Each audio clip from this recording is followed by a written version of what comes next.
o menor conhecimento prático. Por exemplo, em relação a medicamento de referência, genérico, similar, o que era obrigação minha na farmácia, se o que as pessoas faziam lá dentro poderia me prejudicar ou não. Eu era completamente crua. E eu me lembro de que nessa época onde eu comecei a trabalhar, foi uma época onde estava começando o CRF estava começando a cobrar a presença do farmacêutico em tempo integral na farmácia. Então, foi muito fácil conseguir um emprego, porém eu consegui na parte da tarde para a noite, né? Daí, quando eu entrei lá para começar a trabalhar, o colega que já estava trabalhando, ele ficou com a parte da manhã e foi me ensinar o serviço. E aí eu me lembro dele me mostrando as prateleiras dos medicamentos e me explicando, né? Olha, aqui estão os beta-bloqueadores, aqui estão os diuréticos de alça, aqui estão os tiazídicos, e eu suava de desespero, porque eu não tinha noção de quem era quem. A gente faz, hoje eu trabalho como professora de farmacologia, e o que eu mais faço é evitar que aluno decore alguma coisa, porque eu acho isso uma judiação. Então, quando eu cheguei para trabalhar, eu fiquei desesperada, porque eu realmente não sabia nada daquilo e pensei, e agora, né? Nessa época, a gente não tinha o Google como a gente tem hoje, 17 anos atrás, a gente não tinha o Google da mesma forma que é hoje, e eu ficava nos livros de farmacologia, bula, lia bula de medicamento e tudo mais. Então, por conta de todo esse aperto que eu passei, e por conta de estar trabalhando na graduação, e saber que os meus alunos, quando saem da faculdade, passam basicamente pelo mesmo que eu passei, foi que a gente começou a trabalhar com orientação farmacêutica na prática. Por quê? Por causa desses perdidos que os alunos ficam, né? Eles se sentem totalmente perdidos. E muita coisa mudou na nossa profissão. Uma das coisas que mudou bastante foi a questão da prescrição de medicamentos isentos de prescrição médica.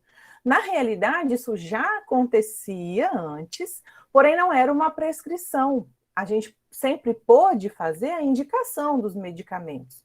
E aí, depois de 2013, né, quando veio a questão da farmácia clínica e a resolução 586, que veio e abriu o espaço para que nós pudéssemos fazer a prescrição farmacêutica, então a coisa começou a ganhar um novo corpo.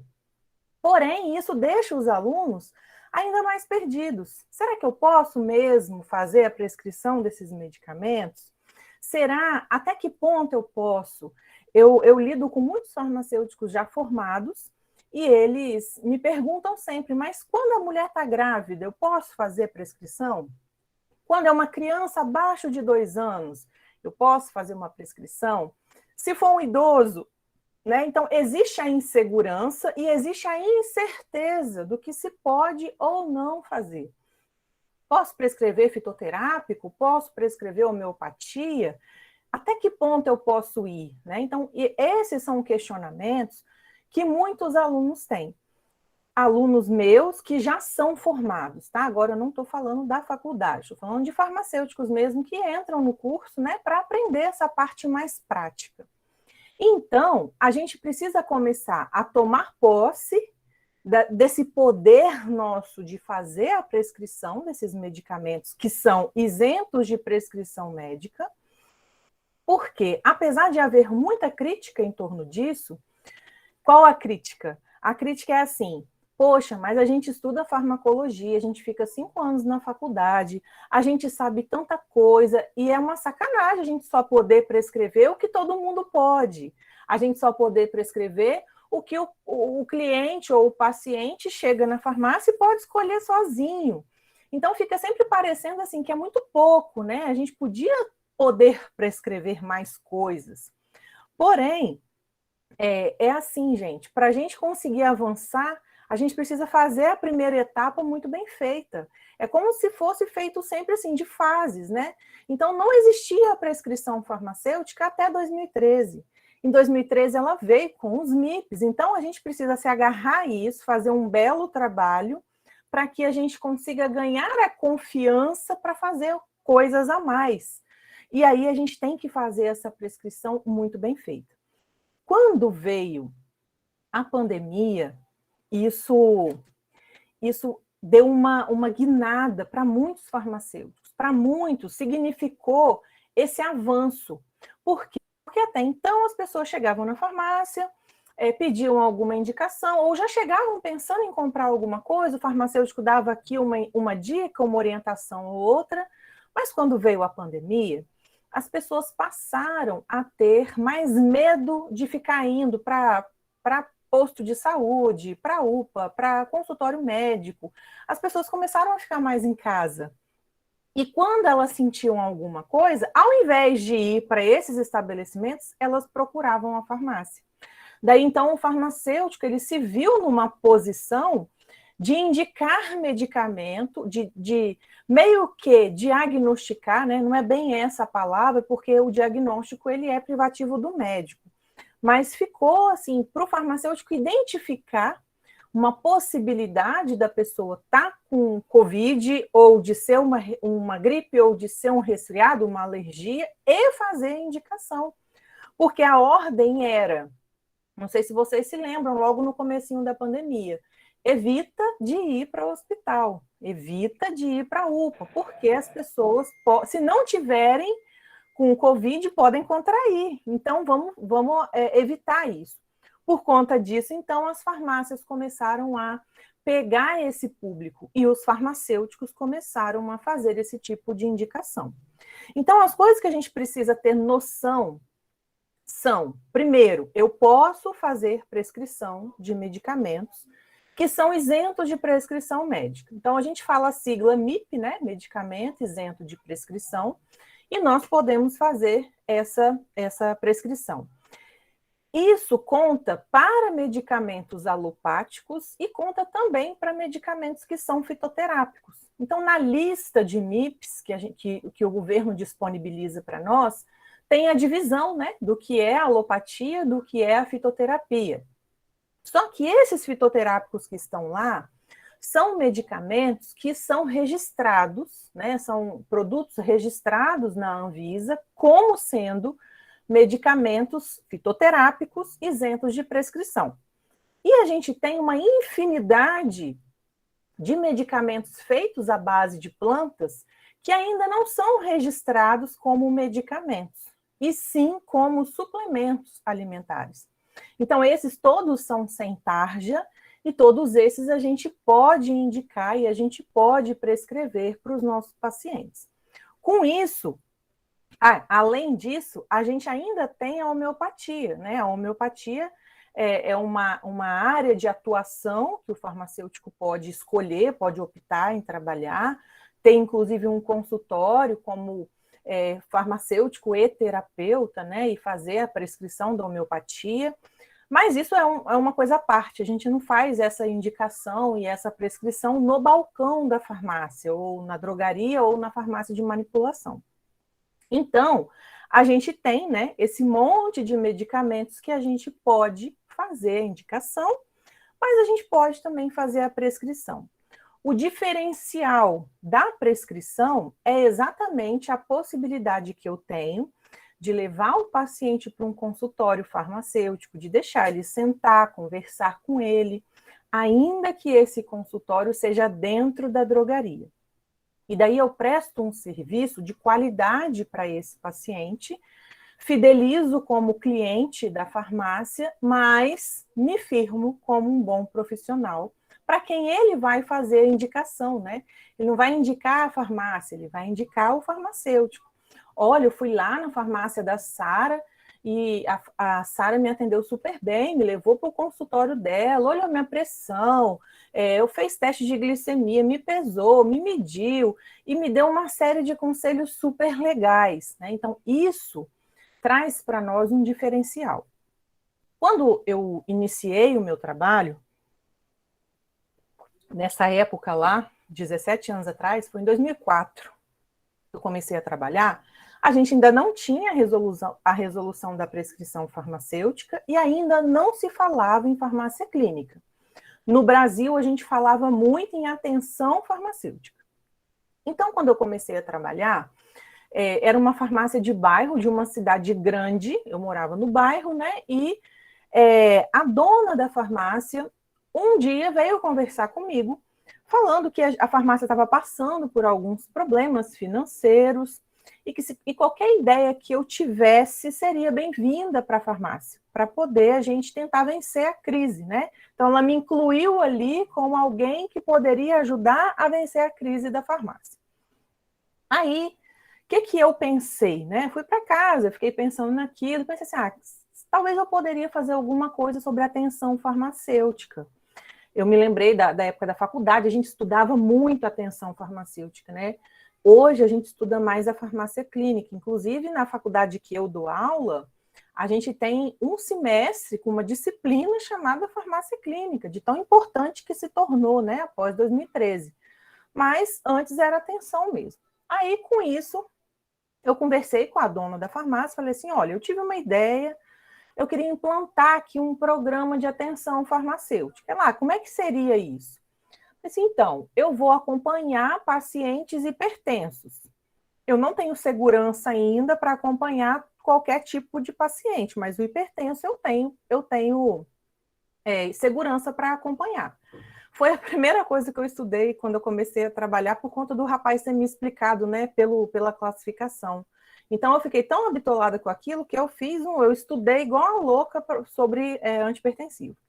Aí ela falou assim, mas como que você faria esse programa? Eu falei assim, então, eu vou adequar a sala de aplicação, vou botar uma mesinha e uma cadeira ali, a gente vai precisar de ter o aparelho de pressão, uma balança que tem na farmácia, e eu vou fazer ficha dos pacientes e marcar para eles voltarem, como se fossem consultas. E eles vêm, eu olho a pressão e tal, com isso eles vão acabar comprando mais.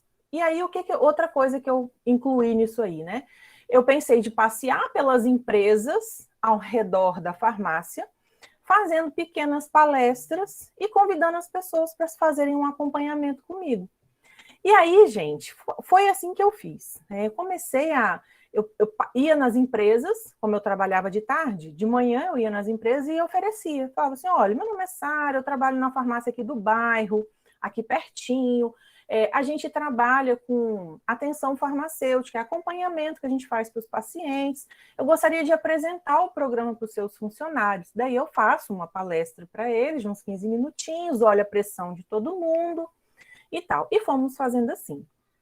Com o tempo, assim, uns 3, 4 meses desse trabalho, a dona da farmácia teve a ideia da gente oferecer para as empresas um convênio, né? Tipo, você pode oferecer um convênio para os funcionários pegarem um medicamento lá e colocarem como se fosse numa conta e no final do mês descontem folha de pagamento.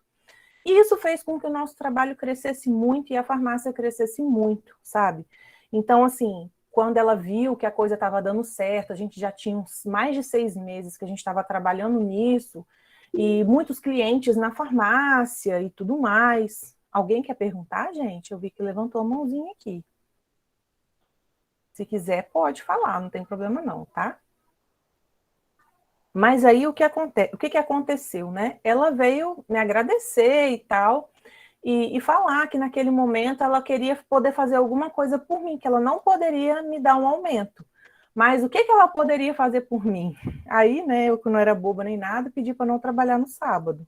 Não, não tem problema não, você não precisa me dar aumento não, mas só de você não de me liberar no sábado já tá beleza. Então, tipo, para mim foi uma vitória, porque a gente trabalhava, eu cumpria o horário direitinho, mas eu não precisava de ir no sábado, entende? Eu peguei as minhas horas do sábado, diluí durante a semana e o outro farmacêutico foi para trabalhar no sábado, né?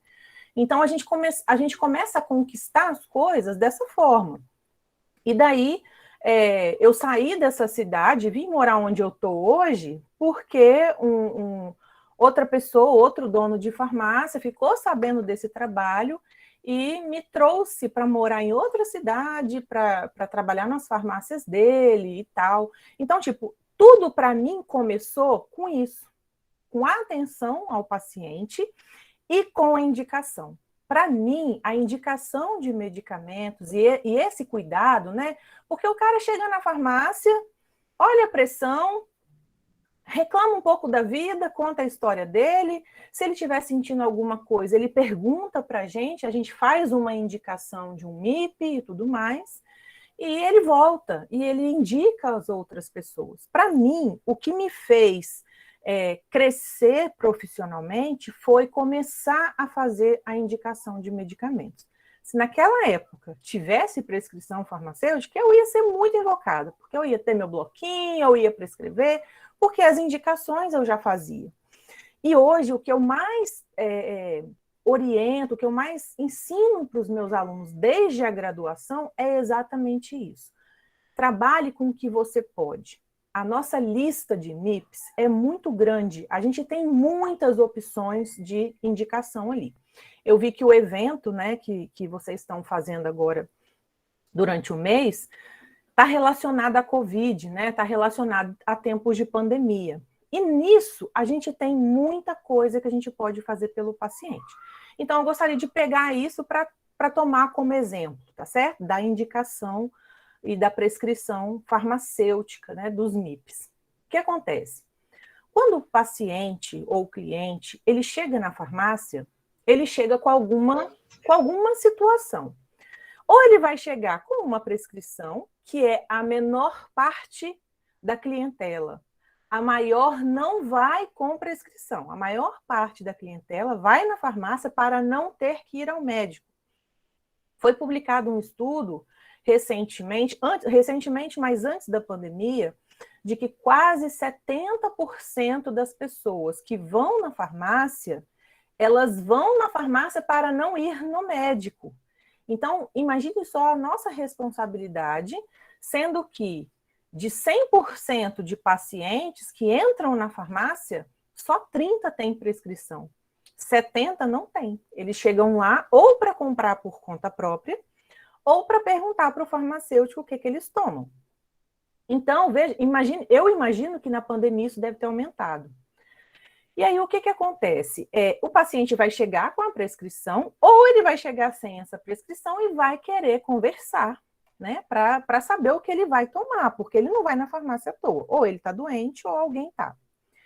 Na pandemia, vamos imaginar então que chega uma pessoa e queira conversar com o farmacêutico porque está com sintomas gripais. Qual é a primeira postura que a gente deve ter? Fora, né, falar de segurança, de paramentação, fora isso, qual é a nossa postura? A gente precisa de se colocar na posição de ouvinte. A gente tem que deixar o paciente falar o que ele está sentindo, como é o sintoma que ele tem, e depois que ele falar, você precisa de fazer perguntas que sejam assertivas. O que significa isso? Perguntas pontuais para você poder identificar o que pode ser que o paciente tenha. Então, por exemplo, numa situação de sintoma gripal, uma pessoa ela pode estar espirrando, com febre, com coriza, com a garganta doendo e com dor de cabeça, por exemplo. Então, quando ele vai te falar assim, eu estou preocupado porque eu estou aqui com sintomas gripais, o que eu faço? Como é que eu vou saber se é Covid ou não? A sua postura é, meu amigo, é o seguinte, em tempos de pandemia, qualquer sintoma, até que se prove o contrário, vai ser da doença que a gente está em pandemia. Então, até que se prove o contrário, uma pessoa com sintoma gripal, ela está com Covid. Até que ela faça um exame e descarte a possibilidade, né? Por ser tempo de pandemia. Eu me lembro que no início da minha gravidez, eu estou grávida agora, né? Estou de 8 meses. E no início da minha gravidez, eu fiquei gripada. E eu lembro que eu liguei para minha médica e falei assim, olha, eu liguei porque meu marido insistiu para que eu ligasse, né? Para comentar que eu estava gripada. Aí eu falei, eu tô te ligando porque meu marido está insistindo, porque eu tô com gripe, tô com sintoma gripal, mas eu tenho certeza que não é Covid. Aí ela falou para mim assim, mas Sara, você é profissional de saúde, você sabe que a gente está em pandemia, então todo mundo está com Covid até que se prove que não. Você tem que fazer o exame para descartar a possibilidade de ser Covid, né? Então esse é o primeiro ponto. Mas as perguntas assertivas são, por exemplo, o que a gente sabe que caracteriza bem Covid? Tosse, falta de ar e febre. São os 3 sintomas que mais caracterizam, né? Então, se o paciente falar, eu tô tossindo bastante, eu tô com febre, uma febre que não passa. A febre não necessariamente é alta, mas é uma febre teimosa, é uma febre que A pessoa toma um medicamento para febre, ela não vai embora, ou vai embora e volta logo, sabe? Tô com febre e tô com falta de ar. Aí ele falou para você palavra-chave. Ele falou a falta de ar, que tem muito a ver com o sintoma predominante na COVID e preocupante, que é quando a pessoa precisa de atendimento. Mas vamos supor que ele fale assim, eu tô com uma coriza, tô espirrando bastante. Aí você pergunta, tá tossindo? Não, não tô tossindo. Tá dando febre? Não, não tá dando febre. Então, daí você já fica menos preocupada, porque ele já está. Os sintomas que costumam agravar a doença, ele não tem. Né? Ou ele pode dizer assim: eu sempre tive alergia, sinusite, bronquite, eu estou tendo muita coceira no nariz, muita coriza, estou espirrando bastante, estou tossindo, muito catarro, mas não estou tendo febre, não estou tendo falta de ar, entende? E de forma geral, gripe, Covid e resfriado e alergia, você vai indicar, você vai prescrever mediante o sintoma que o paciente está sentindo. Então, sempre quando ele chegar, esses medicamentos, né, os MIPs, medicamentos isentos de prescrição, eles são medicamentos que a gente prescreve para problemas que a gente chama de problemas autolimitados. O que significa isso? São problemas que vão começar e terminar, mesmo se a pessoa não tomar nada, que é o caso de uma gripe. O que acontece na gripe? A gripe é assim, é um vírus, ela é viral, então o vírus ele tem um tempo para o organismo poder combater o vírus, né? Principalmente vírus de gripe e resfriado comum. E ele é autolimitado, ele vai durar de 7 a 10 dias, mais ou menos. Então, se a pessoa tomar medicamento, ela não vai tomar medicamento para acabar com o vírus da gripe. Ela vai tomar medicamentos que aliviem os sintomas que o vírus está produzindo, até que o corpo dela dê conta de combater aquele vírus. Então, isso é que a gente vai fazer. O que nós vamos fazer na nossa prescrição farmacêutica é melhorar a qualidade de vida do paciente, melhorando os sintomas dele, e não combatendo exatamente o que está causando o problema dele, porque a gente vai considerar que seja algo autolimitado. Então, no caso da gripe, a gente tem lá como MIP, né? A gente tem medicamento para tosse. Então, a gente tem, exemplo, a acetilcisteína. É um medicamento utilizado para tosse. Em princípio, é um medicamento expectorante. Então, a pessoa vai tomar a acetilcisteína com o objetivo de expectorar. Ou seja, seria mais indicado para uma tosse produtiva, uma tosse que tem presença de catarro, a acetilcisteína. Mas, na COVID, por exemplo, mesmo a tosse sendo seca, a acetilcisteína é um xarope ou no granulado, né? É um medicamento que está sendo orientado que se use. Por quê? Porque a acetilcisteína tem uma propriedade, né, importante. Ela ajuda o pulmão a sintetizar glutationa, que é um antioxidante. E aí, no caso da COVID, a gente quer, de toda forma, evitar que o paciente desenvolva uma pneumonia, por exemplo. E aí, como a acetilcisteína está envolvida nessa produção de glutationa, que é o antioxidante, e por conta disso ajuda a combater e evitar processos inflamatórios, então ela está indicada, inclusive, para tosse de COVID, sabe? Mesmo sendo uma tosse seca. Mas a gente tem outras opções dentro da lista de MIP para tosse seca. Inclusive, o que mais se usa, o que mais se recomenda, quando a pessoa está com tosse seca, é o uso de antialérgico. E dentro lá do MIP, a gente tem loratadina, a gente tem desclorfeniramina, que são medicamentos antialérgicos que ajudam a combater a tosse seca. Né? Então, a gente tem essas opções. A gente tem lá dentro também opção para nariz entupido, né? Nariz entupido, a pessoa pode usar o soro fisiológico puro. Se for uma grávida, ela vai ter que usar o soro fisiológico. Pode usar nafazolina, que é um outro princípio ativo que a gente tem que serve para desentupir o nariz. mas ela pode usar o soro. Então, você tem soro, você tem anafazolina que pode ser utilizado, né? Que é aquele neossoro e outros, né? Sorina, etc. Que a gente pode utilizar. A pessoa está com febre, daí você tem lá na lista de pirona, você tem paracetamol, você tem ibuprofeno, que são medicamentos que auxiliam a baixar a temperatura. E também ajudam na dor de cabeça, na dor no corpo. Para dor de garganta, tem ibuprofeno, tem o cetoprofeno, que são anti-inflamatórios. Então, vocês podem observar que a gente tem muitas opções dentro da lista de MIPs. Só falei de opção para gripe, resfriado, Covid, né? Porque a gente sempre vai tratar o paciente pelo sintoma que esse paciente apresenta, por considerarmos que seja algo autolimitado. Ou seja, vai começar e vai terminar com o próprio organismo combatendo, e o medicamento ele vai vir como uma ajuda para o paciente passar por aquele problema, tendo um alívio do sintoma.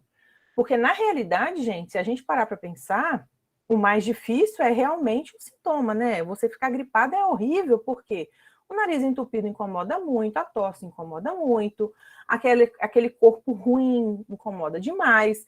Então, a gente precisa disso. A gente não vai tomar um antiviral para acabar com o vírus da gripe. Por isso que, se a pessoa tiver a garganta inflamada por bactérias, que a gente tem características para desvendar se a infecção é bacteriana, né? Aí a pessoa vai ter que usar antibiótico, porque ela vai ter que ir lá na bactéria para resolver o problema. Não é a mesma coisa que um vírus que causa uma infecção de garganta viral, que é mais dor e irritação, né? E aí, fora isso, fora a gripe, fora a Covid, a gente vai ter uma série de medicamentos lá que podem ser utilizados, então, pelos pacientes e que nós temos que explorar. Como eu comentei, né, se nós farmacêuticos soubermos explorar o que a gente tem de disponível para poder orientar o nosso paciente, indicar para o nosso paciente, a gente vai ganhando credibilidade com as pessoas, que para nós é o mais importante. Para nós, não é importante que o médico aceite que eu sei prescrever. Não é importante que o dentista aceite que eu sei prescrever, né? Para nós, o importante é que as pessoas nos deem credibilidade. E elas vão nos dar credibilidade, a população, quando eles perceberem que nós fazemos um bom trabalho. Então, veja bem, 70% das pessoas vai primeiro na farmácia antes de ir no consultório médico. Isso já é um grande ponto para nós. Se a gente souber fazer uma boa indicação, a gente vai ganhar crédito com essas pessoas. E é elas que a gente quer que confiem no nosso trabalho de fato, né? Porque a partir do momento que... Não tem um ditado que fala assim, a voz do povo é a voz de Deus? É basicamente assim. Pode médico brigar, pode dentista brigar, pode cada um querer brigar para farmacêutico não prescrever, não diagnosticar. Mas se as pessoas confiam na gente, a gente tem uma chance maior de ganhar esse campo, né? Então, isso daí para nós é super importante, que as pessoas confiem no nosso trabalho. Uma outra coisa importante é que a gente consiga, como profissional, se diferenciar dos atendentes que estão lá na farmácia. Não tenho nada contra os atendentes, pelo contrário, eu aprendi demais com eles. Quando eu comecei a trabalhar, eu não sabia nada, e eles me ensinaram muita coisa, mas eu vi muita coisa errada também. Então, por exemplo, eu me lembro de uma vez que eu estava contando receita azul, eu peguei e estava no balcão contando as receitas do dia, isso nesse meu primeiro emprego, e aí entrou um senhor com uma prescrição e entregou para o atendente. E o atendente está lá conversando com ele e eu estou observando ele atender, né? Assim, contando minha receita, mas observando. E daí eu ouvi ele falando assim, olha só, o médico passou para o senhor aqui um antibiótico, um anti-inflamatório, passou aqui também para o senhor um remedinho aqui de febre, E eu estou vendo que ele esqueceu de colocar o omeprazol aqui. Olha só que coisa, passou antibiótico, passou anti-inflamatório, com certeza ele esqueceu do omeprazol, porque não tem como, né? O senhor já deve tomar outras coisas e tal, precisa de dar uma forrada aí nesse estômago, né? E aí eu vi ele fazendo aquilo e eu fiquei apavorada, por quê? Ele quis dizer para o paciente que o médico esqueceu de passar o omeprazol. E já é errado, né, inventar uma coisa dessa. Segundo, porque ele falou assim, o senhor precisa de fortalecer esse estômago aí, o omeprazol, ele vai deixar o seu estômago forte, vai dar uma calcificada aí no seu estômago. Eu, meu Deus do céu, o que esse cara tá falando? Estômago calcificar, né? Não tem cálcio no estômago, vai virar né, osso, né? E eu pensando aquilo sem saber como fazer para interferir no que ele estava falando, sem tirar a moral dele com o paciente, né? E aí eu sei que eu não, na hora eu não entrei, e eu acabei não entrando na conversa porque o senhorzinho não comprou o omeprazol. Se o senhorzinho fosse esboçar a compra do omeprazol, eu ia ter que fazer alguma coisa, né? Porque a gente vê que eles fazem muita coisa errada. A gente vê que os atendentes, eles têm uma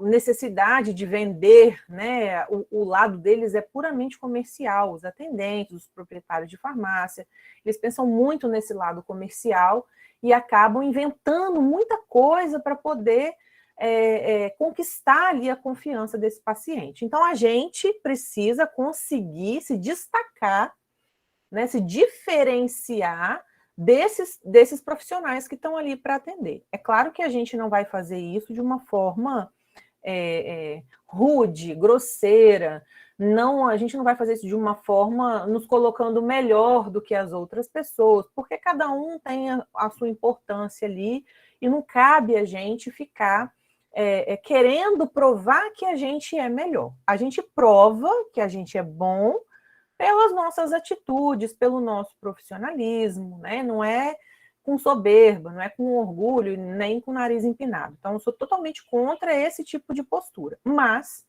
eu defendo que a gente precisa, sim, as pessoas precisam entrar na farmácia e saber quem é o farmacêutico. Eles precisam saber quem é você, pela sua postura. Você não tem que abrir a boca para falar, eu sou o farmacêutico aqui, sou eu que mando, né? Então, pela sua postura, as pessoas devem te identificar como sendo o farmacêutico ali. Né? Eu fazia muito questão de me aproximar, tipo, eu via um atendente com uma prescrição, conversando com o paciente, eu só chegava perto e ficava pertinho, olhando, dava um sorrisinho para o paciente, só ficava olhando, tipo assim, eu tô aqui, tá? Eu tô vendo o que você tá fazendo, né? Então, isso, e a nossa prescrição, né, ser feita a prescrição, faz muita diferença, porque um atendente não pode fazer prescrição, ele pode até indicar, mas ele não pode fazer a prescrição. Então, quando você pega, né, o paciente chega lá na farmácia, eu estou me sentindo mal, comi alguma coisa que me fez mal, estou com diarreia e estou com muita dor no corpo e tal, é que você vai escolher para ele o que ele vai utilizar. Então, você vai lá pegar um Buscopan composto, você vai pegar um repositor de flora e você vai pegar um sal de reidratação para o paciente tomar. Daí você escreve isso, né? Você coloca, vou colocar aqui para o senhor, Buscopan composto, tomar de 6 em 6 horas. Repositor de flora, vai tomar 2 vezes ao dia, ou 3, dependendo da gravidade, né? E sal de reidratação oral, tomar ao longo de 24 horas. Então, você vai mostrar para ele que você é profissional. Pode parecer uma coisa boba, né? Pô, é só um Buscopan, posso escrever na caixinha mesmo como toma. Mas escrever na caixinha, o atendente escreve. A gente tem que ter o nosso bloquinho, o nosso carimbinho e mostrar que a gente está ali para prestar um serviço. Para prestar um serviço que seja, de fato, um serviço de qualidade, para o paciente saber que quando ele tiver alguma coisa, ou algum paciente tiver, que pode voltar e que ele vai estar ali disposto, né, a fazer esse tipo de trabalho. Quero saber se vocês têm alguma pergunta. Vocês ficam sempre quietinhos assim? Ninguém quer perguntar nada, nenhuma dúvida, nenhuma curiosidade. A gente tem uma pergunta no chat. Ah, é? Me fala aí que eu não vi, não. Quem enviou foi a Julisbert Tonhon. Ela disse que viu médicos indicando a acetilcisteína para proteger o fígado, devido ao grande uso da ivermectina. E daí ela quer saber se é verdade esse efeito protetor. É interessante a pergunta dela. Eu não cheguei a ver nada a respeito disso por conta da ivermectina, não. É verdade, né? A acetilcisteína, ela é um hepatoprotetor, sim. Inclusive, ela é antídoto, né? Intoxicação hepática por medicamento, principalmente no caso do paracetamol. Quando a pessoa se intoxica com paracetamol, o que cura, entre aspas, né? O fígado dela, o que ajuda a regenerar, é o uso da acetilcisteína, que age de fato como um antídoto. E é um medicamento, a acetilcisteína, que ele pode ser tomado assim por longo tempo, porque ele não faz mal para o fígado, ao contrário, ele é um hepatoprotetor mesmo. Eu não sabia que estava sendo utilizado por conta da ivermectina, mas faz total sentido, né, se isso está acontecendo, porque de fato é um hepatoprotetor. A gente sabe que na farmacocinética, né, quando você estuda lá na farmacologia, vai mostrar para nós que o nosso fígado ele metaboliza o medicamento, né? Então ele tem enzimas que vão fazer esse processo de metabolização e que de alguma forma pode acabar sobrecarregando ou lesando o fígado, dependendo da quantidade desse medicamento que é utilizado e tudo mais. E aí, nesse caso, a acetilcisteína, ela faz esse trabalho, né? Não sei como está a questão dela em relação à ivermectina, mas eu imagino que tenha tido um uso muito exorbitante de ivermectina por conta da pandemia, né? Faz sentido, sim. Estou vendo aqui. Estou vendo agora o chat. Valeu, Júlia. Nada a agradecer. É antioxidante, porque ajuda o pulmão na produção lá da glutationa. Por isso também que é indicado utilizar a acetilcisteína à noite, porque de acordo com o nosso ciclo circadiano, o pulmão produz a glutationa, esse antioxidante, à noite. E daí, quando você usa a acetilcisteína à noite, ela vai colaborar nesse processo e a produção ela vai ser otimizada, né? Por isso que é preferencialmente utilizada à noite. Tem um rapaz querendo falar, né? Pode falar. Sou todo ouvidos. Eu até gosto quando alguém... Professora, diga aí. ele é um excelente, como a senhora, só para complementar o que a senhora falou, ele é um excelente hepatoprotetor e está sendo utilizado muito nessa questão do Covid também, né? Uhum. E acetilcisteína, mais paracetamol. Isso aí. E como eu tinha comentado, no caso do uso dele na Covid, veja bem, a maior parte das pessoas que tem tosse na Covid é tosse seca, a maior parte, né? Com as variantes isso foi mudando, mas a maior parte é tosse seca. E, em princípio, a acetilcisteína não seria utilizada em tosse seca. Ela seria utilizada só em tosse com catarro.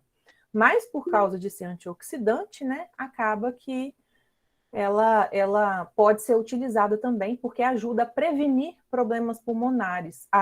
Não sei se vocês já ouviram aí, né, nesses dias de palestra, mas a Covid, na realidade, as pessoas morrem ou agravam por doenças subjacentes ou em consequência da Covid, não necessariamente da Covid, né? Então, uma pessoa pode morrer de uma pneumonia em decorrência da Covid, né? Não necessariamente da doença. Então, a gente precisa prevenir o tempo inteiro que ela agrave. E aí, a acetilcisteína ajuda no caso do pulmão. Pode dizer aí, Verônica. A carbocisteína também tem esse efeito de hepatoprotetor?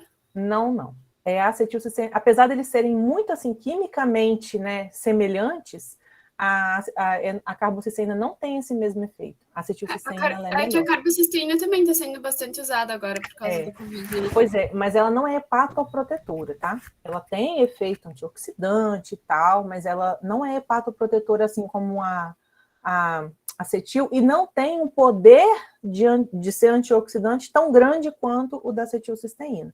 Eu vi que alguém fez alguma pergunta sobre o tiorfan, só que eu não vi a pergunta inteira. Eu só vi que é tiorfan, porque não é MIP, alguém falou, tiorfan não é MIP, nananã, e eu não vi o resto. O Erley Katak, ele pediu se o tiorfan, ele disse que o tiorfan não é MIP, em qual situação ele pode ser indicado? Sim. Então, Isso é uma coisa importante. Antes de eu falar, né, vou falar quando ele pode ser indicado, mas é uma coisa super importante a gente saber assim. Na teoria, né, a legislação, ela nos ensina que a gente pode fazer a prescrição e a indicação de medicamentos isentos de prescrição, que são os MIPs. Na prática, a gente vê que não é assim que a coisa funciona. Acaba que, como eu disse, já que são tantas pessoas que buscam a farmácia para não ter que ir ao médico, e isso acaba trazendo, inclusive, gente, se a gente parar para analisar, traz um cunho bem social, assim, para a farmácia, sabe? Quantas pessoas que não têm dinheiro para ir no médico, que não têm dinheiro para um plano de saúde, e que acaba que a gente acaba auxiliando essas pessoas com os nossos atendimentos. Mas o fato é que, como o número de pessoas que buscam a farmácia sem receita é grande, muitas vezes o que o farmacêutico indica, ou os atendentes indicam, não são medicamentos isentos de prescrição. Muitas vezes acabam indicando medicamentos, assim como o Tiorfan, que são medicamentos de tarja, né? Que seriam exclusivamente de prescrição médica. E aí, no caso do Tiorfan, ele é um medicamento utilizado em caso de diarreia. Pode ser utilizado em qualquer caso de diarreia por conta de ser um medicamento que apenas age ajudando a endurecer essas fezes, sabe? Ele não é igual, por exemplo, tem um medicamento que é a loperamida, que é o Imosec. Esse medicamento, inclusive, é MIP, fica lá os 4 comprimidinhos lá, disponível para as pessoas, e que quem me acompanha sabe que eu acho que ele deveria ser banido do universo, eu não gosto desse medicamento, né? Mas eu vejo isso acontecer, das pessoas prescrever, dos farmacêuticos indicarem, sabe? Porque em casos de diarreia, o Imosec trava a pessoa.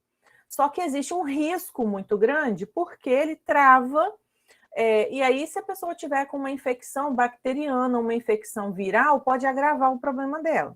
Não é o caso do Tiorfan, tá? O Tiorfan, ele já é um medicamento que eu esqueci o nome, como é que é, racetionina, alguma coisa assim a fórmula, mas ele vai só mesmo ajudar a deixar as fezes mais consistentes, ele não vai parar a função intestinal. O intestino da gente, quando você está com diarreia principalmente, ele aumenta muito os movimentos peristálticos, né? E aí você tem dor na barriga, você sente aquele barulho e tudo mais. Quando você toma um Imosec, ele para o seu intestino. O Tiorfan não faz isso. Então, ele pode ser usado em diarreia em qualquer... Isso, ó, ressecador, quase que eu acertei o nome da fórmula. Mas ele pode ser usado em qualquer caso de diarreia. Diarreia infecciosa, diarreia de bebida, né? A pessoa bebeu muito, tá naquela ressaca, tá dando diarreia, pode, tá bom? Mais alguma pergunta teve aí que eu não tenha visto ou não?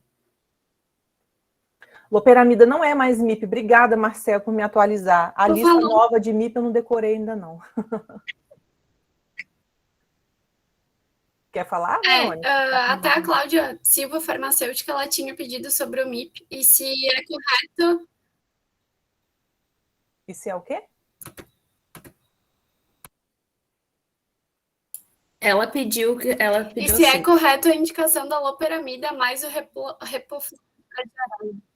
Ah, tá. Então, como eu falei, né, até agradeço o Marcelo por isso, porque a lista nova de MIP, ela é bem recente, eu não decorei ela toda ainda, não. A velha eu sabia porque eu lidei com ela durante muito tempo, né? Então, você acaba, sem querer, você sabe ela quase inteira. A nova eu não sabia que tinha saído e eu acho muito bom. Gente, veja, só para contextualizar, né? Eu que trabalho com farmacologia, eu entendo que a gente consegue compreender o funcionamento do medicamento quando você primeiro compreende a fisiologia. Depois que você compreende como a coisa funciona normal, fica mais fácil de você entender a ação do medicamento. Então, olha só, no caso da diarreia, os nossos movimentos peristálticos, então, eles vão aumentar muito. Né? Você tem um trânsito intestinal e esse movimento que empurra tudo para baixo, que é o movimento peristáltico. No caso de uma diarreia, esses movimentos eles são alterados. Então, a gente tem um movimento muito maior peristáltico, né? Daí que vem a cólica, daí que vem o barulhão lá na barriga, daí que faz com que as fezes fiquem amolecidas, porque não dá muito tempo de produzir fezes, né? Já vai logo saindo, às vezes, água pura. E aí, a loperamida é um medicamento que faz esse movimento parar.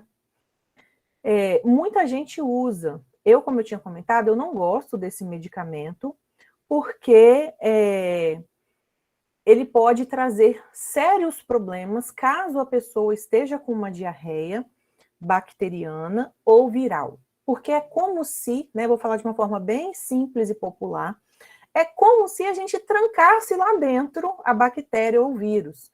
Então, daí você pode ocasionar vômito, você pode piorar o quadro do paciente, porque aquele agente infeccioso precisa sair, o organismo precisa expulsar e você trancou a saída. Basicamente é isso que a loperamida faz. Então, quando que poderia utilizar a loperamida sem causar nenhum risco do paciente ter um problema? Quando a gente sabe que a loperamida, a diarreia, ela é de uma origem não infecciosa. Por exemplo, a pessoa tomou um medicamento e o medicamento deu diarreia. Aí tudo bem tomar loperamida. Ou a pessoa foi para uma festa, bebeu todas, tomou um porre, vou falar de vinho, porque vinho eu sei que porre de vinho dá diarreia. Daí no outro dia a pessoa está com aquela diarreia horrorosa por conta do vinho que tomou. Então não é uma diarreia infecciosa, sabe? Aí pode tomar loperamida. E sempre associar a hidratação, a reposição, o sal de reidratação oral, ele é importante porque ele repõe os eletrólitos que saem nas fezes, né? Então ele ajuda a não deixar a pessoa desidratar. Então, na minha concepção, né, no meu entendimento, na minha experiência, só pode usar a loperamida nessas situações, que você tem certeza que não é algo infeccioso, tá certo? Então, para quem perguntou aí, né, associa sim a um repositor, né? Sempre por conta do álcool que desidrata. O álcool sempre dá, né? Assim, tem muita gente que dá diarreia como ressaca, em vez de ficar com dor de cabeça e vomitando, dá diarreia. Eu já vi muita gente assim, né? Então, nesse caso, manda ver, Camille. A prof. Andréia, do nosso curso, mandou ali que ela gostou muito dessa tua forma de falar que tem que primeiro compreender a fisiologia para depois entender a farmacologia. Obrigada. E muito a obrigada. Liliane, pode falar. Não, é só porque, assim, para mim, era muito difícil compreender, né? Eu falo, assim, com os meus alunos hoje eu trabalho com as disciplinas de química e com farmacologia. A farmácia clínica acaba sendo uma consequência da farmacologia, né? E a fitoterapia também, que é uma indicação ou uma farmacologia dos fitoterápicos. Mas eram as disciplinas que eu mais tinha dificuldade na faculdade. As provas finais que eu pegava eram química, né? Todas elas, foi sempre muito difícil para mim. Então, para que eu conseguisse vencer a mim mesma em relação a essas dificuldades, eu precisei de simplificar muito as coisas. E uma das coisas que me ajudou a simplificar antes de eu entender como funciona o medicamento, eu tenho que saber como que funciona normal. Não estou doente, como funciona? E aí, depois, fiquei doente, o que pode ter estragado ali, né? E aí eu vou e entro com o medicamento. Então, assim fica mais fácil para compreender, e é a forma que eu procuro utilizar quando eu vou ensinar os meus alunos, né? Nas aulas de farmacologia, principalmente. Então, não é só isso serve para isso. É por quê, né? O que pode ter desorganizado aí no corpo, né? Aí a gente vê mecanismo de ação, o efeito do medicamento, mas é muito mais fácil quando você entende onde estragou, entendeu? Pode falar. A Liliane mandou. Na época de Covid, é muito difícil diferenciar cefaleia de enxaqueca. Somente através da consulta farmacêutica conseguimos. Qual MIP poderia indicar nas duas situações? Então, a gente não tem muitas opções, né, nesse caso, de MIP. Por quê? Como analgésico, o que a gente tem lá é dipirona, paracetamol e ibuprofeno. E a gente tem os anti-inflamatórios. No caso da enxaqueca, às vezes o anti-inflamatório ajuda a resolver. Não é sempre, tá? Mas às vezes ajuda a resolver. Então, assim, no caso de uma dor de cabeça, de uma cefaleia, eu gosto muito da dipirona. Prefiro dipirona a paracetamol. Sempre falo isso abertamente com as pessoas que me acompanham, porque eu vejo que na experiência clínica, a maioria dos pacientes relata que o paracetamol só serve para uma dorzinha mais leve. E a dipirona, ela tem uma ação mais potente, né, no poder analgésico dela. Você pode chegar a 1 grama e pode associar com a cafeína. Então, no caso de enxaqueca, a dipirona associada à cafeína, ela ajuda demais a resolver o problema. E se a pessoa tiver com uma dor muito forte, no caso da enxaqueca, ela pode associar anti-inflamatório, tipo cetoprofeno, entendeu? É difícil, sim, diferenciar. Mas a maioria das pessoas que têm enxaqueca, elas conhecem, né? Elas não é a primeira vez, né? Normalmente não vai te procurar na primeira vez com a enxaqueca. As pessoas conhecem porque elas sentem algo antes. É como se fosse um aviso que está vindo alguma coisa ali da enxaqueca, né? Ela sabe que pode ser, quem tem enxaqueca em decorrência de alimento, ela come uma coisa, ela sabe que ela vai dar enxaqueca depois. E a dor, ela é uma dor mais localizada, mais pulsante, e a pessoa quer ficar mais sem muita claridade. Então, tem umas características aí da enxaqueca. Então, como MIP, o que eu tenho para esses casos, essas dores mais fortes? A dipirona de 1 grama associada à cafeína e tem o cetoprofeno, que pode ser misturado aí, né, para melhorar o efeito. Algo mais, gente? De perguntas? Vocês viram? Só se enxaqueca foi em decorrência da pressão alta. Como assim? Não entendi. Que a pessoa sabe que vai doer? A enxaqueca, ela normalmente ela tem ela acontece em decorrência da alimentação, né? As pessoas se alimentam e comem alguma coisa que faz mal, dói a cabeça e dá crise de enxaqueca. Agora, de pressão é cefaleia mesmo. A dor de cabeça de pressão alta não é enxaqueca, é cefaleia. O que mais? Ah, tá. Muitos pacientes não sabem que tem pressão alta e tem a dor de cabeça e não sabem que é da pressão. E nesse caso também, gente, a dor de cabeça, ela tem um local mais específico, né, quando a pressão está alta, que é mais a parte de trás da cabeça. Tem gente que fala que é dor na nuca, mas não necessariamente só na nuca. Pode acometer a parte de trás da cabeça, né, e aí a gente pode desconfiar da pressão alta. A dor pulsa também, mas é na parte de trás da cabeça. Alguém perguntou do Cefalium aí, se eu não me engano, o Cefalium agora é paracetamol. Se for, é MIP sim, tá certo? O paracetamol é MIP. Tem mais perguntas? Não? É porque o que dá para acompanhar eu tô lendo aqui, mas pode ser que tenha algo que eu não tenha visto. Não, por enquanto. Não, por enquanto não, né? Então, como a gente está chegando no final, né? Mas a naratriptana, ela não é, ela é indicada, mas ela não é MIP, não. Pelo menos não era. Se está na lista nova, não decorei ela ainda não, mas naratriptana não é MIP, não. Perguntaram MIP, né? Então, é por isso. Perguntaram MIP, não é não. Então, aí é específico para enxaqueca, né? Mas aí não é MIP. Aí foge um pouquinho aí a nossa alçada. E como eu disse, é normal que o farmacêutico faça, é comum que ele faça esse tipo de indicação. Você não pode de jeito nenhum, né? Como fala, prescrever isso, tá errado, né? Eu até elaborei um material sobre a nova lista dos MIPs, né? Elaborei um material de indicação. Eu fiz ele em ordem alfabética, bonitinho, mostrando para que serve. Depois, a Verônica, que está em contato comigo mais, pode me pedir pelo e-mail que eu mando para você dividir com os colegas aí da faculdade, tá? Eu preparei um material bem prático para poder facilitar a vida da gente na prescrição. Só não decorei, mas que eu preparei o material, eu preparei. Peço sim. Mas então, gente, para a gente poder... Tá vendo lá? Ó, agora Cefalium é Cefalium One, que é paracetamol. Antes, o Cefalium ele era um medicamento muito bom. Ele era ótimo para enxaqueca, mas ele tinha uma combinação na fórmula dele. Inclusive, tinha ali a metoclopramida, que é um medicamento para enjoo. É normal que quem tem enxaqueca tenha enjoo, né? Mas ele não tem mais, né? Esse material já está no UFP, tá bom, Amanda? Já está lá na plataforma já para os meus alunos. Eu preparei para os meus alunos, né? Obviamente.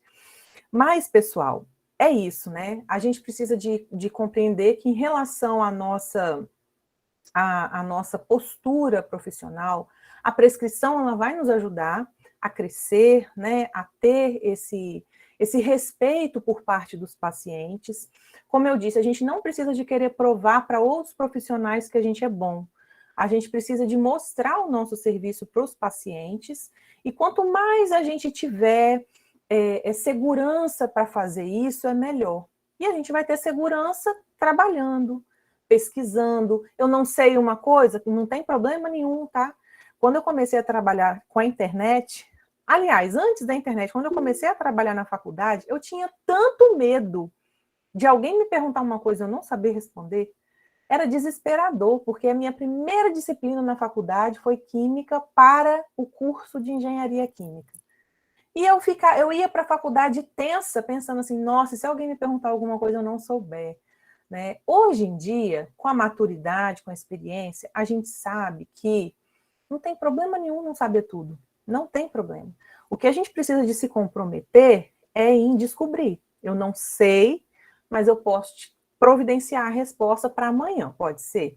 Né? Então, aí a gente vai, corre atrás, estuda e por aí vai. Né? Diga aí, Camille. A Maria Eunice da Silva comentou que tem uma paciente que relata que sempre que come frituras e massas em excesso tem labirintite.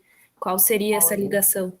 Na realidade, ela não deve ter labirintite, tá? Eu vou falar o que eu penso sobre o assunto. Porque, assim, o paciente que é leigo, ele entende que a tontura, o zumbido no ouvido, é labirintite, né? O paciente compreende isso. E, realmente, quando a pessoa tem um problema no labirinto, que é no ouvido, quando ela tem labirintite, ela tem problema do equilíbrio, ela fica tonta, e a tonteira pode dar enjoo, e por aí vai. Isso é um fato. Mas, quando a pessoa tem labirintite, ela não tem um motivo. Tipo, ela não comeu alguma coisa que fez mal e atingiu o labirinto, porque o labirinto está dentro do ouvido. O que pode acontecer com essa paciente dela, quando ela come fritura e tudo mais, ela afeta o fígado. A gente não pode esquecer que o fígado, ele tem, né, o sistema porta, que liga ele diretamente com o nosso cérebro. Então, quando você come alguma coisa muito gordurosa, alguma coisa que sobrecarrega o fígado, né, no processo digestivo, ele tem que aumentar a produção de bile e tudo mais, pode causar tontura, pode causar enjoo, pode causar dor de cabeça. E aí, quando a pessoa sente a tontura, ela pensa que é por causa da labirintite, e na verdade não é. Na verdade, se ela comeu algo, assim, 99% de chance do mal-estar que ela sente ser por causa do fígado, e não por causa do labirinto, né? Tanto que se ela tomar um medicamento para labirintite, pode até não resolver tanto assim, entende? Talvez se ela tomar algo para o fígado, vai resolver, entendeu? Então, tipo assim, talvez nem para o fígado necessariamente, mas se ela tomar um Dramin já ajuda. Por quê? O Dramin, o dimenidrinato, a formulação dele, né? Se for com B6, é melhor ainda, vai ajudar a resolver o problema da tontura e vai ajudar no processo do enjoo, né? Do que comeu e não fez muito bem. Eu tô perdendo as mensagens, na hora que eu vou ler, sai. Tá igual aquelas pessoas que nunca assistiram o filme legendado, que quando vai ler, acabou. Na hora que eu vou ler aqui, some. A nossa professora, a Andrea Sobotka, ela é pro e ela é coordenadora do evento também. Ela que legal. E disse que ficou muito feliz com o incentivo para nós, da gente se aperfeiçoar. Isso aí. O Henrique Silveira Soares, ele fez uma pergunta. Ele pediu se pessoas com gordura hepática tendem a desenvolver mais esse zumbido. Tendem a desenvolver por um problema do fígado, né? E não por um problema do labirinto. É isso que o paciente não sabe diferenciar, entende? A pessoa que tem esteatose, que é o problema de gordura no fígado, ela passa a ter tontura. Um dos sintomas é a tontura. E daí ela usa o próprio zumbido no ouvido, né? A pessoa desequilibra e fica enjoada e tal. Então, é uma característica, sim, de um problema hepático mesmo. E no caso da esteatose, a gente não tem muita coisa na alopatia para poder ajudar esse paciente, né? Na realidade, o que se passa para um paciente com esteatose é dieta, exercício físico, é uma forma de tentar eliminar um pouco daquela gordura que se acumulou ali. E alguns profissionais acabam indicando que se utiliza essas enzimas, né, como a que tem no Xantinon, como o Epocler, a silimarina também. Então, as pessoas acabam utilizando para ver se ajuda, mas na realidade a gente não tem nada muito específico para resolver o problema da esteatose, não. Tá certo? Paciente com pós-ressaca. Qual o medicamento e o que ela falou depois no final? Dá para vocês ver? Sim. Paciente com pós-ressaca, qual medicamento indicar? Pois vi que o Epocler e o Xantinon não servem para isso. Então, na verdade, a pessoa com pós-ressaca, você vai ter que ver o que ela está sentindo. Tipo, se ela está com dor de cabeça, se ela está com diarreia, a gente sempre vai lidar pelo sintoma. E hidratação. Quando se usa Xantinon, quando se usa Epocler, eles são medicamentos que ajudam no fígado, mas eles ajudam de uma forma não para ressaca, entende? Eles ajudam no processo de má digestão, por exemplo. Mas na ressaca, não. Ressaca é hidratação e Neosaldina, se a pessoa tiver com dor de cabeça, né? E tratar o sintoma que ela tiver, entendeu? Sempre quando você for pensar no MIP, pensa o seguinte: MIP é para resolver sintoma e não causa. É o efeito e não a causa. O MIP é para isso, né? Quando a pessoa precisa de algo para resolver a causa, ela vai ter que fazer exame, ela vai ter que receber um diagnóstico, e daí ela resolve a causa do problema dela.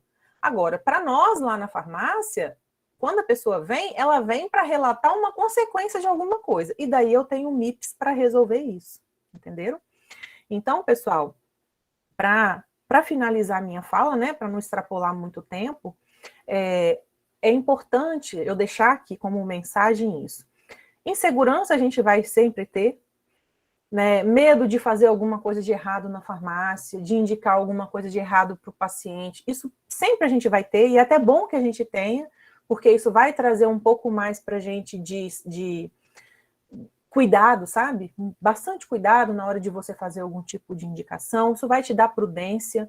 Lembrar sempre de perguntar ao paciente o que ele está sentindo, se ele tem alergia a algum medicamento, antes da gente fazer as nossas indicações, e explorar o máximo possível aquilo que nos é de direito, que é ter um consultório farmacêutico, que é pegar o nosso bloquinho, o nosso carimbinho, colocar ali o nosso nome e mostrar que a gente está ali para servir, para ajudar, porque faz parte do nosso trabalho.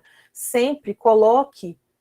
É claro, né? A gente não trabalha por caridade, a gente trabalha porque a gente precisa pagar a conta, a gente quer o nosso salário e tudo mais. A gente desenvolve um belo trabalho porque a gente quer crescer profissionalmente, ganhar mais dinheiro, e não tem nada de errado com isso. Mas a gente nunca pode se esquecer do nosso propósito, e o nosso propósito maior sempre vai ser melhorar a qualidade de vida do paciente. Como eu posso fazer isso? Que tipo de orientação eu posso dar? Que tipo de indicação eu posso fazer para que essa pessoa saia daqui melhor do que ela entrou? Esse é o propósito do farmacêutico, sabe? É você conseguir conversar com uma pessoa e levar o medicamento para o objetivo final dele. O objetivo do medicamento é melhorar a qualidade de vida do paciente. Pode ser curando uma doença, pode ser aliviando um sintoma, pode ser prevenindo uma doença e pode ser com fim de diagnóstico. Mas o objetivo final do medicamento é levar a qualidade de vida para o paciente. E se esse é o objetivo do medicamento, é nosso, porque o farmacêutico é o profissional do medicamento. Então, a gente precisa de ter esse propósito, sabe?